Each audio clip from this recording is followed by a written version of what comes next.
Imagine duas pessoas. As duas têm 30 anos. As duas ganham o mesmo salário. As duas trabalham no mesmo tipo de empresa. Daqui a 20 anos, uma delas vai ter conquistado liberdade financeira. A outra vai estar exatamente no mesmo lugar, talvez até mais endividada. O que separa essas duas pessoas não é o salário, não é a sorte, não é nem o quanto elas trabalham. É uma única coisa a forma como cada uma delas decide colocar o dinheiro para trabalhar por ela. E é exatamente sobre isso que esse vídeo vai falar. Não sobre quanto cada grupo ganha, mas sobre o que cada um faz com o que tem. Porque a diferença entre o pobre, a classe média e o rico, quando o assunto é investimento, vai muito além de valores e aplicações. É uma diferença de mentalidade que começa muito antes de qualquer decisão financeira. Se você ainda não se inscreveu no canal, faz isso agora. Todo o conteúdo aqui é construído para te ajudar a entender o jogo do dinheiro de verdade, não de teoria. Vamos começar. A primeira coisa que precisa ser dita sobre quem está na base da pirâmide financeira é que a relação com o dinheiro, nesse contexto, é quase sempre uma relação de emergência. Não existe planejamento porque não existe sobra. Quando o mês fecha, o saldo é zero ou negativo. E quando o saldo é zero todo mês, o conceito de investimento parece uma piada de mau gosto. Mas tem algo muito mais profundo acontecendo aqui que precisa ser entendido. Quem cresce num ambiente de escassez aprende de forma inconsciente que dinheiro é algo que passa pela mão e vai embora. Que dinheiro serve para resolver o problema de hoje, porque amanhã já vai aparecer outro. Esse é o chamado pensamento de curto prazo. E ele não é fraqueza. É uma resposta adaptativa a um ambiente onde o longo prazo nunca foi uma opção real. O problema é que essa programação mental segue a pessoa mesmo quando a situação começa a mudar. Quando aparece uma renda um pouco maior, o comportamento padrão é gastar.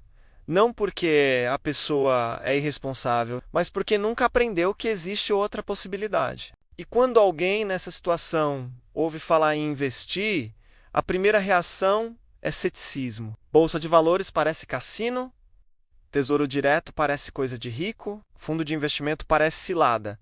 Esse ceticismo não é ignorância. É resultado de uma relação com o sistema financeiro que sempre cobrou mais do que entregou. Juros altíssimos no crédito, tarifas bancárias abusivas, financiamentos que custam o dobro do valor real. Para quem viveu isso, desconfiar faz todo sentido. Mas é justamente nesse ponto que mora o maior custo invisível da pobreza. Não é apenas não ter dinheiro para investir, é não acreditar que investir é possível para alguém como você. E enquanto essa crença não muda, nenhuma informação financeira do mundo faz diferença. O primeiro passo real, então, não é abrir uma conta em corretora, é mudar a narrativa interna. Entender que investimento não começa com R$ 1.000, nem com 5.000.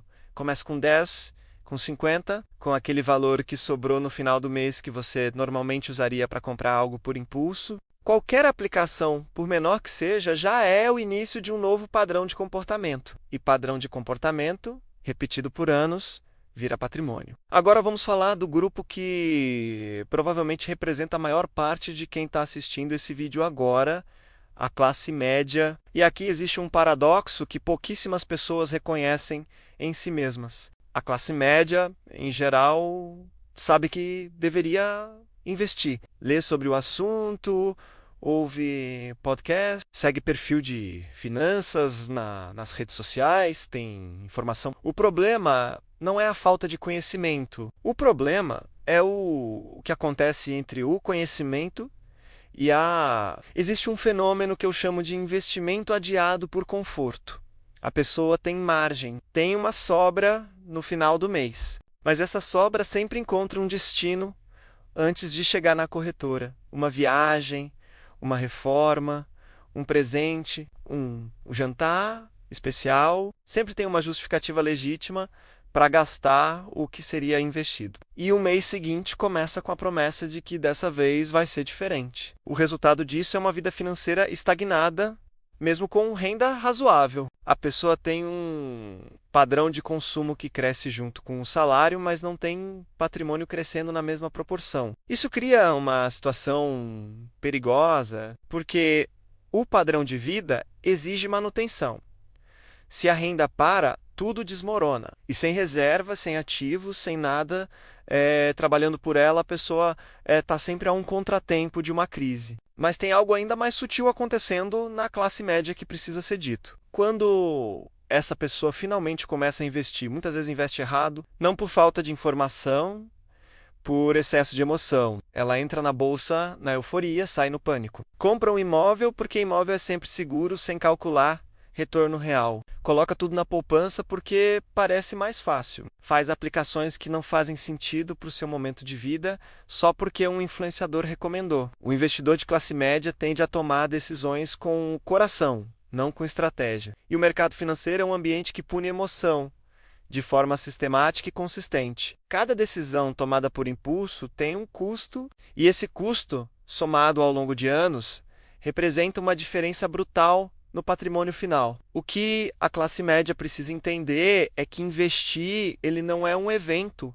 é um processo. Não é sobre encontrar o melhor investimento do momento, é sobre construir uma estratégia alinhada com seus objetivos, seu prazo e sua tolerância a risco. E manter essa estratégia mesmo quando o cenário muda, mesmo quando aparece uma oportunidade que parece incrível, mesmo quando todo mundo ao redor está fazendo diferente. Consistência é o ingrediente que transforma aplicações medianas em patrimônio relevante ao longo do tempo. E consistência é exatamente o que a emoção destrói. Você já parou para pensar por que os ricos ficam cada vez mais ricos, enquanto a classe média parece correr numa esteira sem sair do lugar? A resposta não está só no quanto eles ganham, mas em como eles pensam e agem com o dinheiro. É uma diferença de mentalidade que muda tudo, e hoje vamos desvendar esse segredo. Vamos começar com uma verdade dura.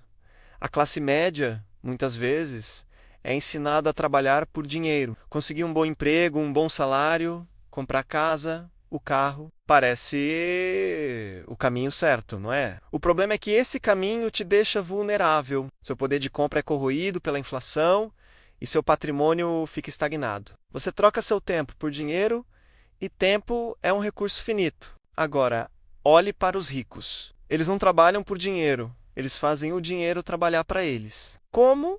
Simples. Eles compram ativos. Ativos são coisas que colocam dinheiro no seu bolso, como ações de boas empresas, imóveis para alugar, fundos imobiliários, títulos públicos, enquanto a classe média compra passivos, menos coisas que tiram dinheiro do bolso. Como o carro do ano que desvaloriza assim que sai da concessionária, os ricos acumulam ativos que geram renda e se valorizam com o tempo.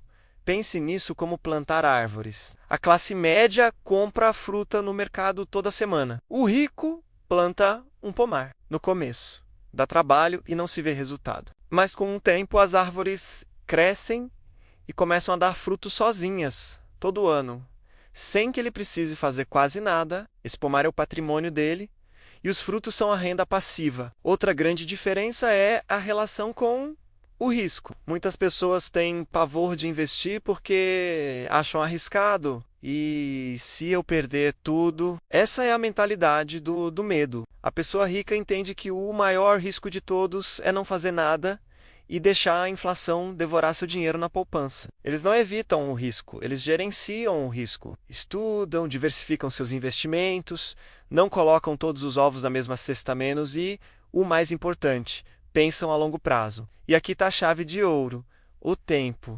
Para a classe média, o tempo é inimigo. Cada ano que passa, a inflação come um pedaço do seu poder de compra. Para um investidor, o tempo é o melhor amigo. É o poder dos juros compostos em ação, o efeito bola de neve. Um pequeno valor investido hoje pode se transformar em uma fortuna daqui a 20 ou 30 anos. Os ricos entendem que a construção de riqueza não é uma corrida de 100 metros. É uma maratona. Eles têm paciência e disciplina. Enquanto isso, a inflação, o monstro invisível, ataca silenciosamente quem deixa o dinheiro parado. Se a inflação é de 5% ao ano e seu dinheiro na poupança rende 2%. Na prática, você está perdendo 3% do seu poder de compra a cada ano que passa. Os ricos combatem isso investindo em ativos que historicamente superam a inflação, como ações e imóveis. Eles protegem e multiplicam seu patrimônio ao mesmo tempo. Então, qual é o plano de ação? Primeiro, mude sua mentalidade, pare de pensar apenas em poupar e comece a pensar em investir. Em vez de se perguntar o que eu posso comprar com esse dinheiro, pergunte-se como esse dinheiro pode gerar mais dinheiro para mim. Segundo, eduque-se.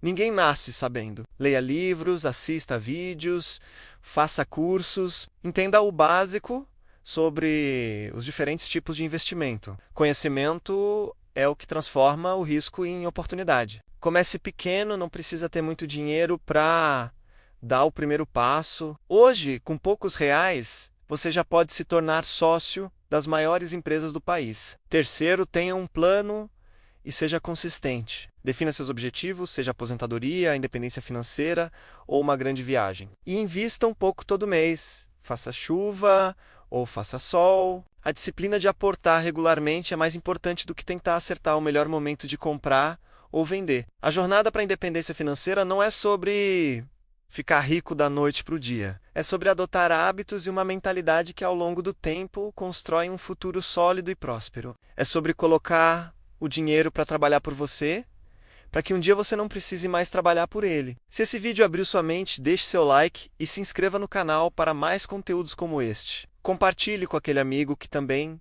precisa ouvir essa mensagem. Vamos juntos mudar nossa relação com o dinheiro e construir um futuro melhor. Obrigado por assistir e até a próxima.